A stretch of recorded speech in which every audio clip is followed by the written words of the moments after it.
আব্বা একটা জরুরি কথা ছিল। কি কথা? টাকা পয়সা লাগবে নাকি? আমার কাছে টাকা পয়সা নেই। আব্বা টাকা না, আমার বয়স তো মেলা হয়েছে, তা আমার বন্ধুরা সব বিয়ে করে ফেলাইছে। তা আমি কি করব? তুই কি তোর ওই বন্ধুকের বিয়ের দাওয়াত খেতে যাবি? তা যাই গিয়ে। দূর আব্বা, তুমি বোঝো না। বুঝি না মানে?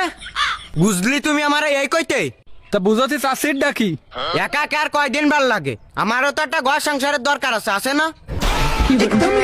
কেন তোর মা কি তোরে ঠিক মতো খাতি দেয় না, নাকি তোরে ঘরের তো বাইর করে দিতেছে? আরে আব্বা সেইটা না, আমি একটা মেয়ে পছন্দ করেছি। কারে? আব্বা মেয়েটা দেখতে খুব ভালো। আরে পছন্দ কারে করেছিস সেইটা ক। ওই মেম্বারের মায়েরে। ওরে রোমিও, তা ও কি তোরে পছন্দ করে? ও আমার পছন্দ করে কিনা তা জানি না, কিন্তু কো আমারে কয়েছে আমি ওর রাজপুত্র।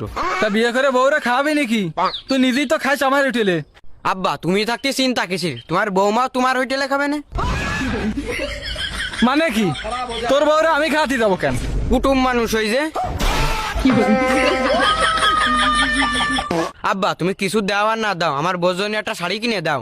তা তোরে কি আনো বিয়ে দিছি? না, তাহলে বউ কনে বাসছির? ওই মেম্বারের মায়ে।